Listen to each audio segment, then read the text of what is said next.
Dari kawasan Tanjung Raya Permai 91,7 Heartline FM, your family station. Selamat pagi untuk Anda Heartliners. Senang sekali Senin hari ini saya bisa menjumpai Anda kembali di program spesial talk show untuk Imlek dengan perwakilan dari PSMTI Lampung. Di studio sudah hadir Bapak Stephen Cheng. Halo Bapak. Halo, apa kabar? Ibu, kabar baik. Aduh, baru hari ini saya dipanggil Ibu, Pak. Rasanya saya bahagia sekali. Ya. Ya, hari ini kita akan talk show Pak spesial Imlek dengan tema yang sudah diberikan, nasionalisme lewat tradisi Imlek. Tentu sekalipun ini sudah banyak yang tahu, oh iya Imlek perayaan, di situ bagi-bagi angpau, pasti orang identik dengan hal itu. Tetapi sebenarnya Imlek itu seperti apa sih? Ya, nanti Pak Stephen akan memberitahu kepada kita semua Heartliner seperti apa Imlek itu sendiri, tradisinya yang bisa menguatkan kebangsaan dari Republik Indonesia. Oke, dan untuk Anda yang mau bertanya kepada Pak Stephen atau ada hal-hal lain yang mau di-sharingkan mengenai Imlek, boleh Anda langsung saja tinggalkan komen Anda di live chat YouTube kami. Atau Anda juga bisa menghubungi kami di 0819 269 1000. Berikut dari miliknya lagu berikut untuk Anda. Kami akan kembali setelah yang berikut. Stay tune.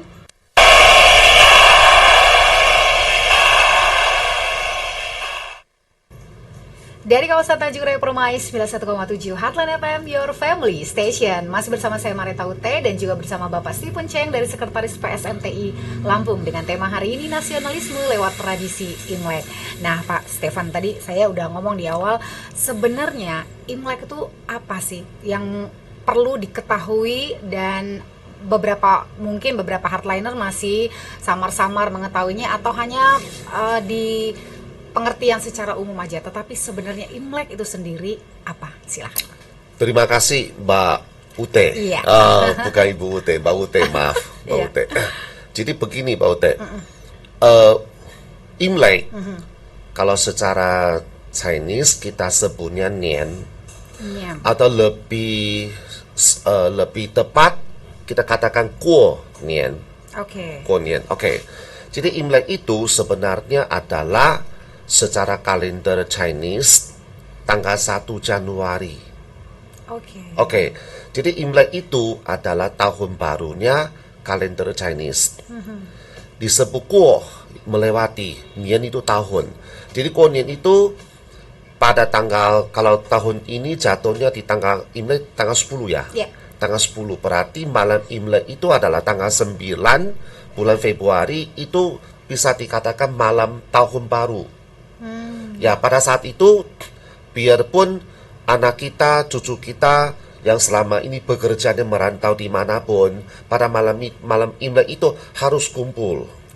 Harus kumpul bersama-sama, merasakan kekeluargaan, bersatu, dan orang tua memberikan angpau. Ya, angpau itu kalau Chinese disebut hong pao. Hong itu merah, pao itu bungkus. Maka angpau itu harus merah ya.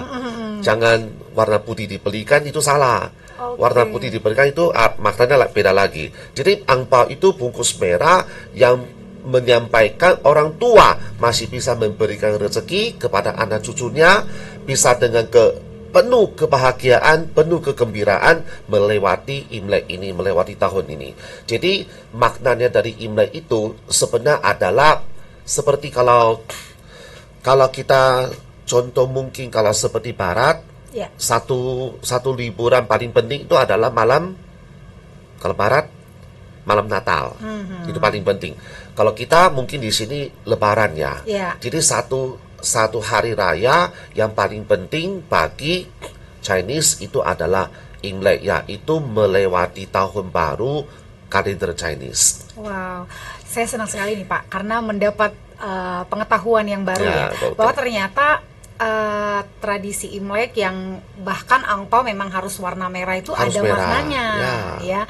Nah, berhubungan dengan hal tadi, itu adalah tradisi kumpul keluarga, mau lagi merantau di mana harus sebisa mungkin bisa kumpul dengan keluarga. Artinya Imlek ini secara garis besar sudah menjelaskan kepada kita semua bahwa pentingnya bersatu ya. Betul. Pentingnya kekompakan. Betul. Pentingnya bertanggung jawab, bahkan orang tua masih bisa ilustrasinya tadi ya, memberikan. Betul. Nah, kalau kita refleksikan dengan diri kita sebagai orang Indonesia nih Pak, sebagai bangsa Indonesia, apa yang bisa dicontoh dari tradisi Imlek ini untuk kehidupan berbangsa di negara Indonesia?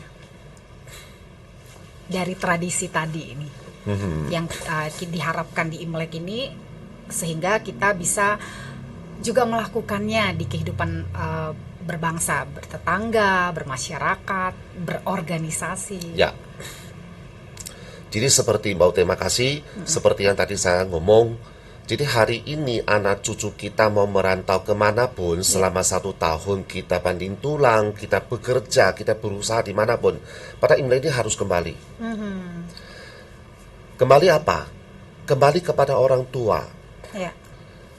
Berbakti kepada orang tua, berkumpul kepada orang tua, menyayangilah orang tua selama kita masih ada kesempatan. Di mana ada orang tua, di situ ada jalan untuk kita pulang ke rumah. Wow. Di mana kita tidak ada rumah lagi, di mana kita berdiri, itulah tempat kita berusaha. Yeah. Jadi Imlek itu kita harus kembali ke rumah dan jangan pernah lupa dengan siapa yang telah membesarkan kita, siapa yang telah memberikan kita pada yang sehat, kehidupan yang baik, sekolah yang benar. Akhirnya hari ini kita dapat berdiri menjadi seseorang yang kuat, yang gagah. Ya, kita harus kembali dan menyayangi orang tua kita. Jadi kalau misalnya hari ini mungkin saya contoh ya, seseorang itu dia seberapa hebatnya, seberapa kayanya, seberapa luar biasa raksasa usaha dia. Tapi kalau pada Imlek, pada Konien, dia nggak bisa luangkan 1 malam, 2 malam untuk kembali ke orang tuanya. Apa hebatnya dia? Seberapa kayanya dia? Tapi kalau dia tidak ngerti berbakti dan menyayangi orang tua, bagaimana menjadi orang yang benar? Jadi makna dari Imlek, kita bisa selalu belajar menyayangi orang tua, bisa selalu belajar ingat susah payahnya orang tua. Dan saya yakin kalau misalnya semua orang itu kita bisa sayang sama orang tua, orang yang sayang sama orang tua, orang yang ingat dengan budi dan orang tua dan selalu ingin membalas budi orang tua, itu pasti akan menjadi orang yang sukses. Pasti akan menjadi orang hebat. Mudah-mudahan semua orang akan menjadi ingat dengan orang tua. Di mana ada orang tua, di situ ada tempat kita pulang ke rumah. Iya. Nah, begitu juga dengan jati diri kita sebagai bangsa Indonesia, betul. Pak. Kemanapun kita melanglang buana, bahasa apapun yang kita tahu, tetap kita harus berkontribusi bagi negeri ini, gitu. Oke, baik. Di biodatanya Pak Stephen nih kemarin saya baca nih, Hardliner juga perlu tahu nih ya.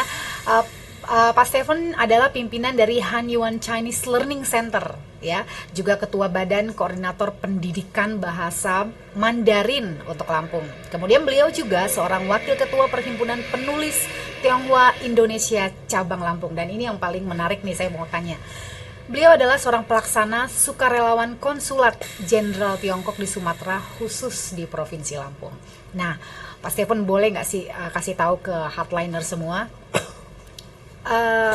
Hanyuan Chinese Learning itu hanya LPK atau seperti apa dia? Kami lembaga kursus pendidikan. Ya, benar ya. Kami berdiri tahun 2003 bulan Mei. Sampai detik ini siswa kami lebih kurang 4.000. Wow. Kalau sebelumnya kita sempat mencapai 6.000. Jadi selain di lembaga kursus, kita masuk ke sekolah-sekolah. Karena kebetulan kami juga Badan Koordinator Pendidikan Bahasa Mandarin untuk Provinsi Lampung, dan kami dapat tugas dari pemerintah Tiongkok untuk terus mengembangkan bahasa Mandarin. Jadi selain di kursus, kita masuk ke sekolah-sekolah. Sampai saat ini sekolah yang kami bina itu lebih kurang ada 10. Oke. Ada 10. Kalau dari kacamata Pak Stephen, bagaimana perkembangan bahasa Mandarin di Bandar Lampung? Provinsi Lampung deh. Ya. Provinsi Lampung deh ya. Oke. Saya suka bertanya ini. Oke. Mbak Uda, makasih banyak. Jadi Mbak Uda kan mungkin masih sangat muda ya. Paling 24. 35, Pak. Bohong. Bohong. Bukan, 35 benar. serius. Iya. Waktu. Jadi saya rasa waktu saya sekolah, ketika saya sekolah itu, kalau orang yang menguasai bahasa Inggris itu hebat. Nah, benar. Zaman saya sekolah. Iya, betul. Tapi sekarang anak-anak sekolah kalau bisa bahasa Inggris itu, menurut saya Biasa aja. biasa saja. Betul. Jadi tanggung jawab kita, bahasa ibu kita adalah bahasa Indonesia yang harus kita kuasai. Betul. Setelah itu kewajiban kita satu lagi saat ini untuk kita bisa bersaing secara Iya. internasional adalah bahasa Inggris. Tapi saat ini kita memiliki bahasa Indonesia itu kewajiban. Betul. Memiliki bahasa Indonesia itu sepertinya ya sudah hal biasa. Betul. Jadi hari ini Pak Uda mohon maaf, Pak Uda hari ini jago bahasa Inggris, mungkin ya oke lah. Ya. Tapi terlalu lihai mungkin masih banyak teman-teman yang bisa juga. Betul. Tapi kalau hari ini selain Indonesia, Inggris, mohon maaf, kalau bisa kita kuasai bahasa Mandarin, itu benar-benar nilai plus. Kenapa begitu? Karena kita tahu kenapa Pak Uda, kita dulu kenapa belajar bahasa Inggris? Tujuannya pasti ingin bersaing dengan negara lain, bisa keluar negeri, Karena bisa abad 18, 19 dunia ini dikuasai orang yang pakai bahasa Inggris. Hari ini orang penguasa dunia adalah orang pakai bahasa Inggris. Saya mau masuk ke pasar dia, saya mau bergaul dengan dia, saya mau berhubungan dengan dia, saya harus belajar bahasa dia. Betul. Hari ini kita tahu negara Tiongkok itu sedang berkembang dan telah menjadi sebuah pasar yang super raksasa. ya. Bagaimana kita akan masuk ke pasar itu kalau kita tidak bisa bahasanya? Di samping itu, kebetulan sejarah Tiongkok 5.000 tahun. Jadi banyak sekali cerita sejarah yang bisa kita pelajari kalau kita bisa menguasai bahasa Mandarin. Dan kita lihat yang namanya international school harus 3 bahasa. Ya, Chinese, Inggris, Indonesia dengan Chinese. Ya. Jadi bagaimana kita mau masuk ke dunia? Ada kesempatan bisa berbisnis dengan orang yang hebat saat Ya. ini secara internasional. Ya, sepertinya bahasa Mandarin makin hari makin dibutuhkan. Dan kita bisa lihat, Pak Ute, hari ini kalau Pak Ute buka suatu perusahaan, Ya. buka lowongan, ya bisa Inggris itu sudah standar. Iya, sebenarnya. Bisa Mandarin itu pasti nilai plus. Plus, betul. Dan di mana-mana pasti akan jadi unggul.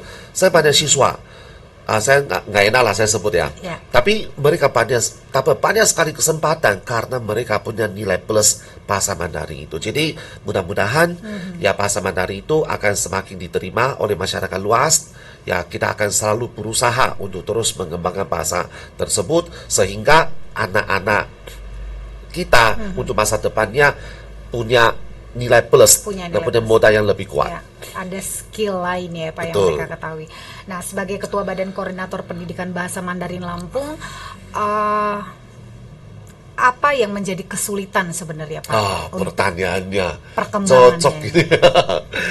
Jadi gini Mbak Uta, belum lama bulan Juli yang lalu kita melakukan lomba pidato bahasa Mandarin seprovinsi Lampung. Kami mengundang 40 sekolah, akhirnya berhasil dapat 322 peserta. Oke. Ya, kita bikin beberapa kategori dari SD, SMP sampai SMA. SD bikin 2, SD 1 sampai 3, 4 sampai 6. 2 kategori, Ya. terus SMP sendiri, SMA kamu dengan umum. Dalam lomba tersebut kita dapat dukungan masyarakat luas yang luar biasa. Oke, kita dapat respon dari masing-masing sekolah, dari anak-anak yang luar biasa. Kebetulan tahun ini kan lomba pidato bahasa Mandarin tidak hanya di Lampung. Kita lihat kota-kota besar di Jakarta, di Medan, peserta tidak sebanyak itu loh. Kita sampai 322. Oke, tapi dalam lomba tersebut kita bisa lihat satu kesulitan, satu hal. Bagaimana kita sangat keterbatasan pengajar. Nah, ini saya mau tanya memang. Sangat keterbatasan. Karena seperti hari ini yang bergabung di tim kami, semua pengajar adalah siswa kita sendiri. Tapi saya cerita, saya fair ya, saya hari Oke, ini oke. saya cerita, ketemu Bauta, saya senang sekali.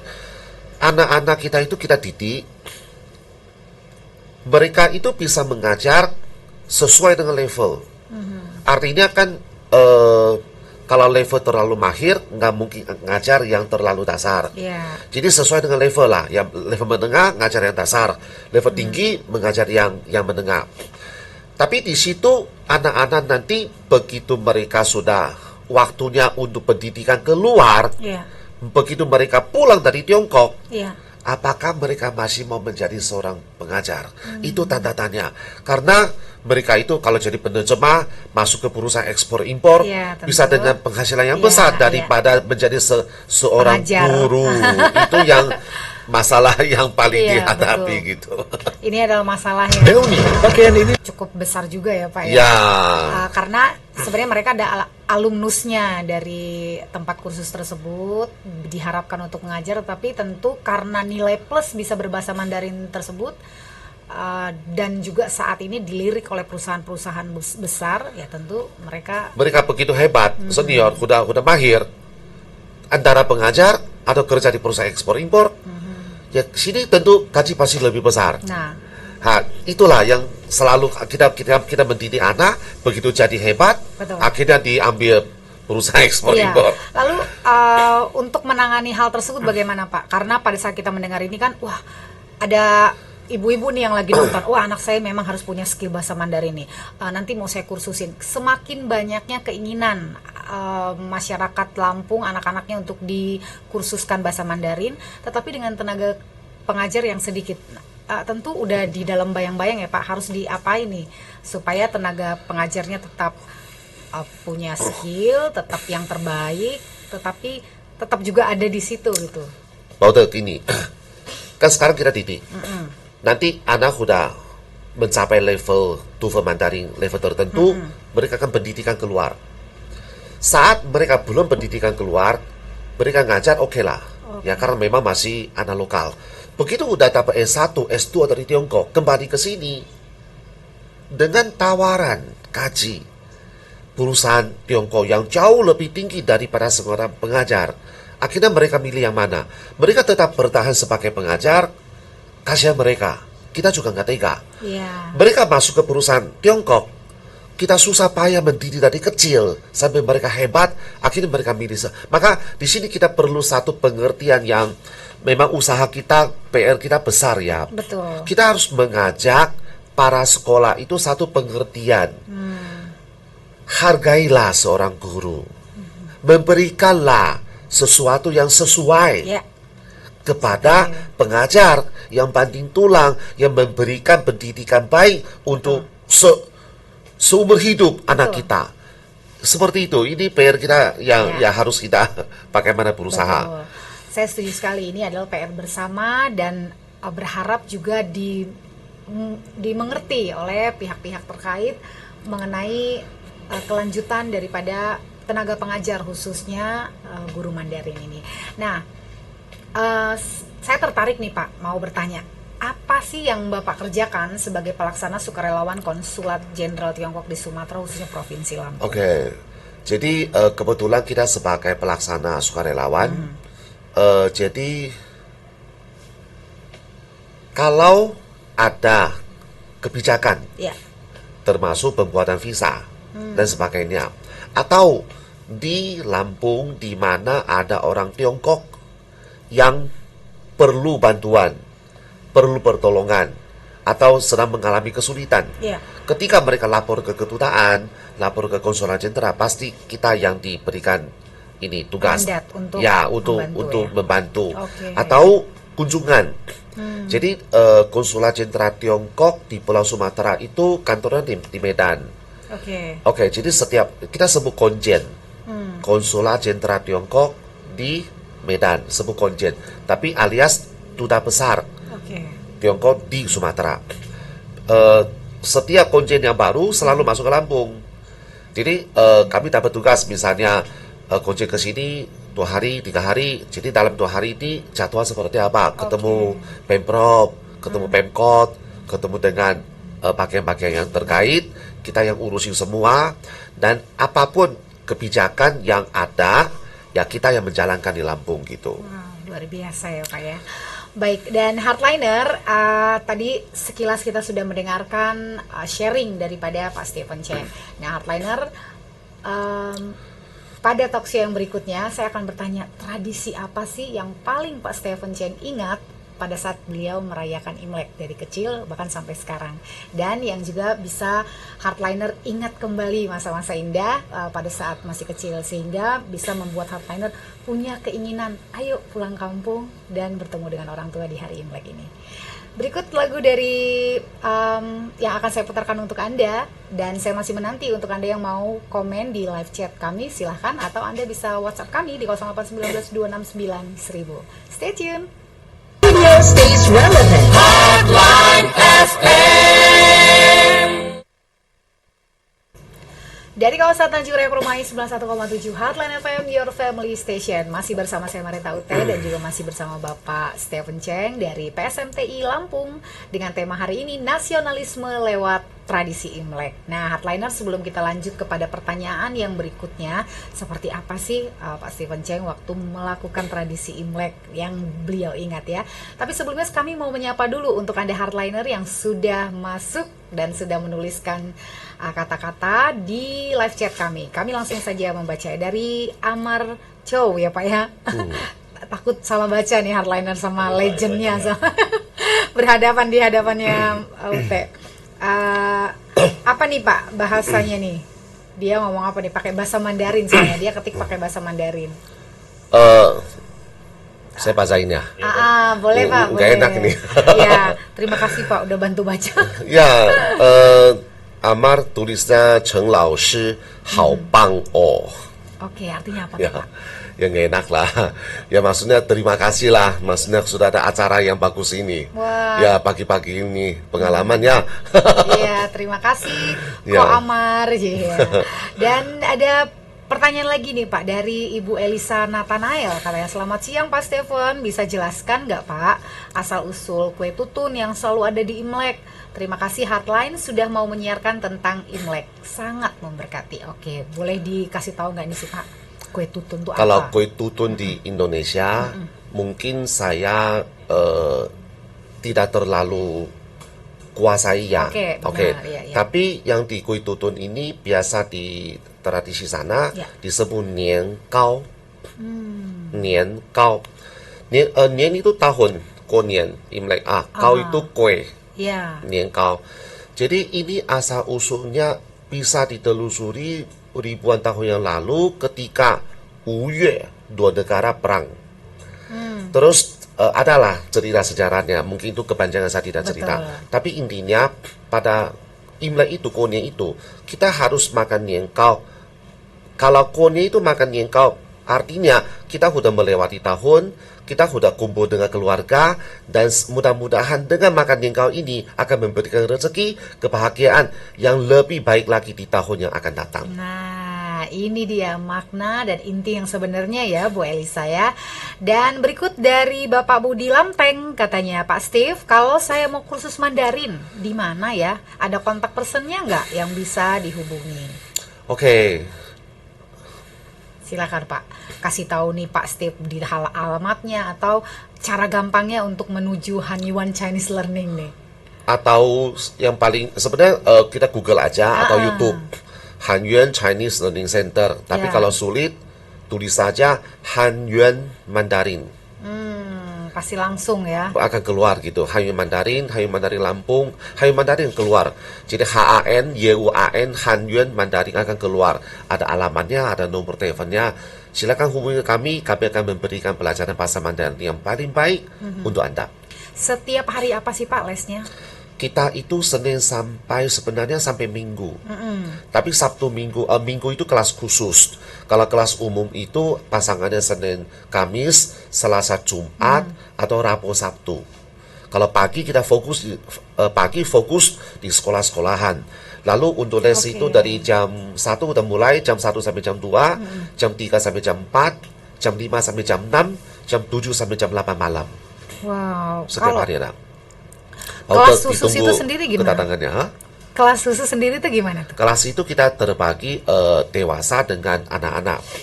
Kita pakai materi internasional. Dewasa disebut HSK. Di atas 12 tahun kita sarankan masuk HSK. Lalu TK SD kita masuk ke YCT. Itu tujuannya untuk kejar ujian internasional. Akan dapat sertifikat di TOEFL Chinese dan menguasai percakapan. Karena kita belajar bahasa itu yang terpenting adalah komunikasi. Jadi bagaimana kita dengan cepat, dengan mudah, dengan menyenangkan menguasai komunikasi. Bisa itu bercakap-cakap. target kita utama. Di samping itu kita harus ngubar TOEFL Chinese yang disebut HSK atau YCT. Jadi kemanapun kita pergi, orang bukan ngobrol sama kita saja, orang pengen tahu kamu bisa bahasa Mandarin mana sertifikat dunia, sertifikat internasional, yaitu HSK, terendah level 1, tertinggi level 6. Begitu juga YCT, terendah level 1, tertinggi level 6. Ya, nah apakah Hanyuan Chinese Learning ini baru saja atau baru ada di Bandar Lampung aja atau ada di daerah lain nggak Pak? Jadi gini Pak Ute, kita berdiri sejak tahun 2003. Kalau saya pribadi, tahun 2000 mulai turun di dunia pendidikan bahasa Mandarin, mulai ngajar, mendirikan lembaga tahun 2003. Jadi dulu memang kita kesulitan. Kesulitan itu ketika luar kota, di luar Bandar Lampung mengundang kita keterbatasannya. Tapi dengan COVID ini memang kita cukup terpukul. Tapi dengan COVID ini kita belajar, ternyata kita belajar tidak harus offline. Tidak harus tatap muka. tatap muka. Kan kita bisa dengan Zoom.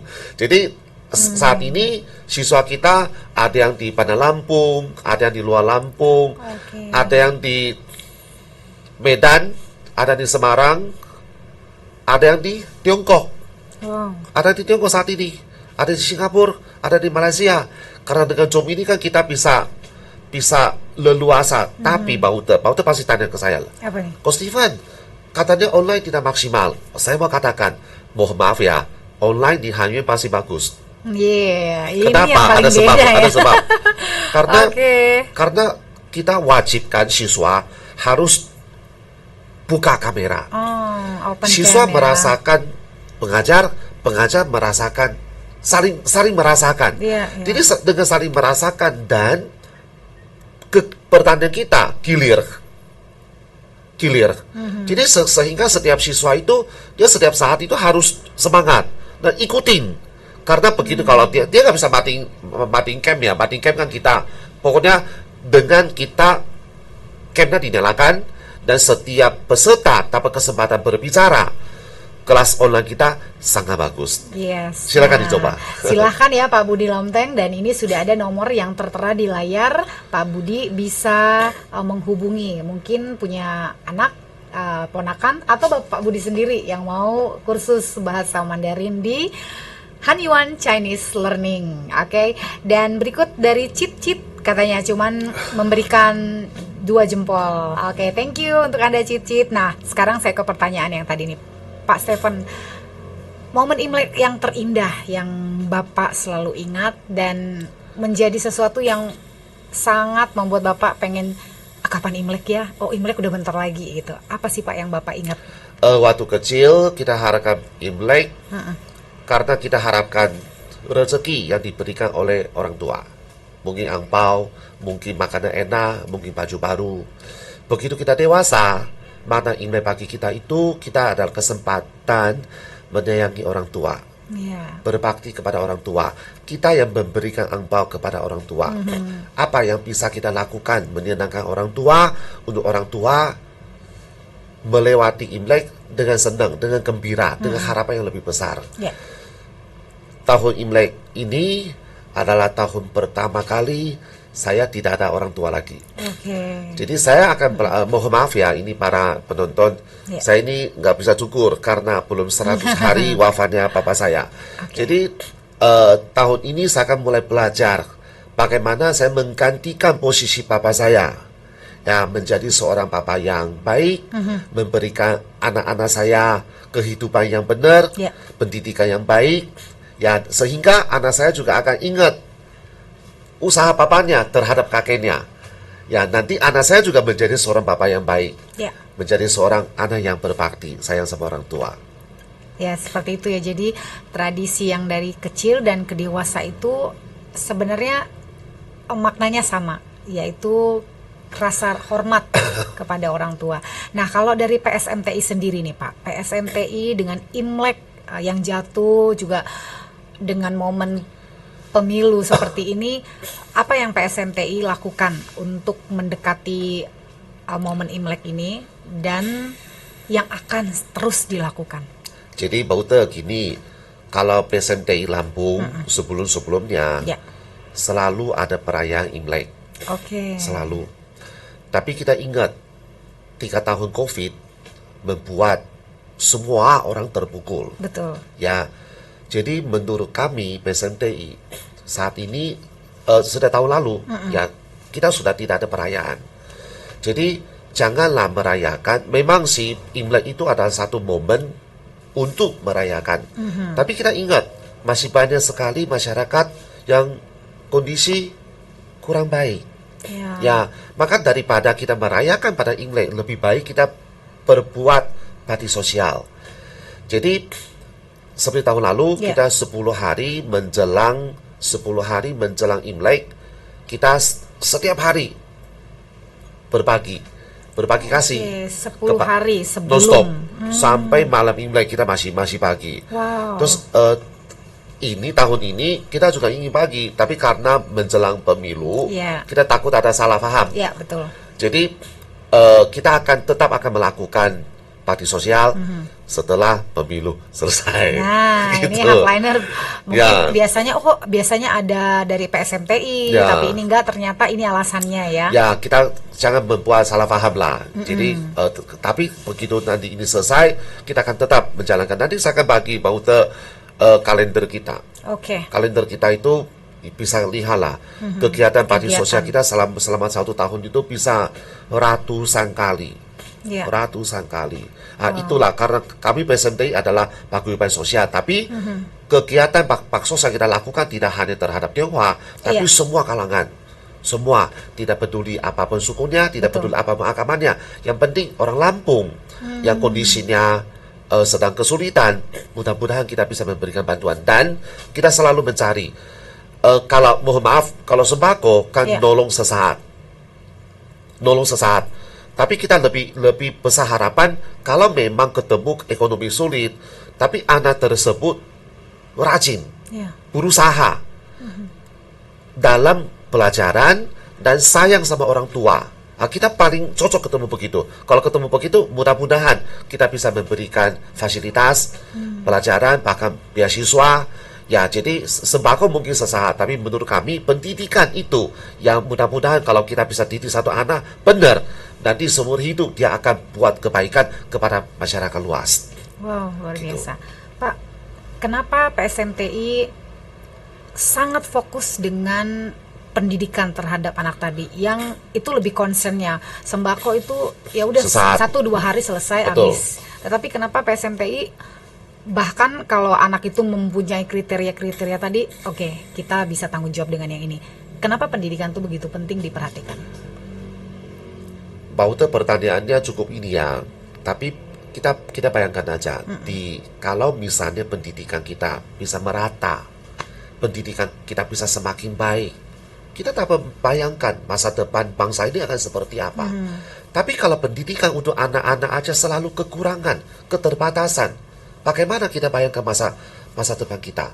Jadi pendidikan itu sudah menjadi sesuatu yang paling penting. Dan menurut kami, sayanglah sama orang tua, berbaktilah kepada bangsa dan negara. Dengan pendidikan terus ditingkatkan, ya mudah-mudahan negara kita ini akan semakin hari semakin baiklah. Bagaimana kalau anak-anak tidak berpendidikan? Seperti itu. Ya, PSMTI sudah ada berapa anak nih Pak yang masuk ke kriteria tadi dan bertanggung jawab terhadap pendidikan anak tersebut?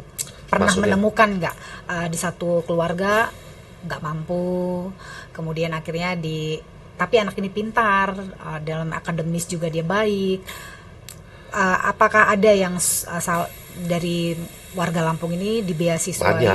Banyak ya. Wow. Saat ini bahkan kita beasiswanya udah ke Tiongkok. Wow. Jadi saat ini kita ada 12 7, 8 orang yang sedang ikut pendidikan di Tiongkok S1 dan S2. Kita cover itu uang kuliah 100%, uang asrama 100%, uang saku bulanan yang ada yang 5 juta, ada yang 3 juta sesuai dengan kondisi. Tapi uang ini bukan kami yang berikan, tapi kami memohon dengan pemerintah Tiongkok. Jadi pemerintah Tiongkok pertimbangkan dengan permohonan kita, melihat anak tersebut prestasi tidak, terus punya potensial tidak. Dan yang paling penting yang setiap kali yang saya rekomendasi, harus giat belajar dan sayang sama orang tua. Kalau anak tersebut tidak giat belajar atau giat belajar tidak sayang sama orang tua, menurut saya itu nggak akan percuma. Sepintar apapun kalau nggak sayang sama orang tua, sepintar apapun tidak ada gunanya.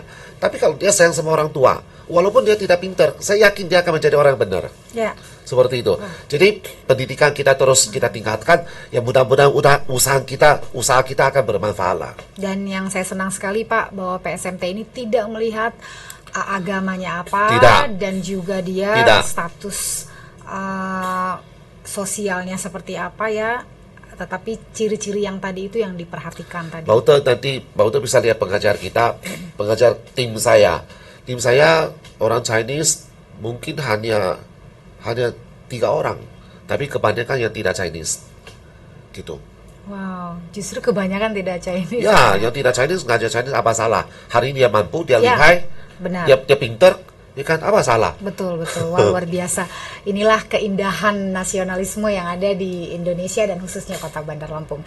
Dan kita langsung saja menyapa untuk yang sudah komen di live chat YouTube kami. Ada Teddy is back. Apa harapan Ko Steven di tahun 2024 ini? Kamsyah Ko. Aduh, saya kalau salah baca maaf ya. Apa harapannya Pak Steven? Pak Teddy ya. Iya, Pak Teddy is back. Pak Teddy, makasih Pak Teddy atas pertanyaannya. Harapannya Indonesia semakin aman sentosa, semakin maju. Amin. Ya, semakin rakyatnya semakin bahagia. Ya, dan tentu saja Provinsi Lampung semakin berkembang. Ya, bahasa Mandarin akan semakin dikenal masyarakat luas, semakin banyak orang belajar. Dan mudah-mudahan semua kegiatan usaha yang dilakukan oleh PSMT Lampung akan bermanfaat untuk Provinsi Lampung. Amin, terima kasih. Dan terima kasih untuk Anda hardliner yang sudah bertanya, sudah sharing di live chat kami. Terima kasih, dan saya juga mengucapkan terima kasih untuk Pak Steven Cheng yang sudah hadir. Terima kasih Baute. Ya, dan kita mendapatkan banyak sekali informasi hardliner, nasionalisme lewat tradisi Imlek. Dimanapun kita berada, kembali pulang ke kampung halaman, bertemu dengan keluarga, menghormati orang tua adalah juga bentuk ilustrasi yang penting kita lakukan sebagai warga negara Indonesia. Menghormati negara kita, menghormati masyarakat, dan menghormati orang-orang yang berbeda kepercayaan dengan kita. Dan hardliner hari ini di Hardline Lampung sudah bersama juga dengan pimpinan Hanyuan Chinese Learning Center. Untuk Anda yang ingin mengetahui belajar bahasa Mandarin, mempunyai skill lebih baik lagi untuk Mandarin, Anda bisa menghubungi nomor yang tertera di layar. Terima kasih sekali lagi Pak Steven Cheng sudah hadir. Satu yang pertanyaan saya yang terakhir sebelum kita akhiri talk show hari ini. Kenapa saya gendut gitu ya? Iya. Sampaikan ucapan, boleh Bapak sampaikan ucapan selamat Imlek, harapan untuk seluruh hardliner yang mendengarkan kita lewat aplikasi Jalur Hati, YouTube. Secara dan... bahasa Chinese? Oh, jangan Pak. Nanti kami nggak ada yang menerjemahkan.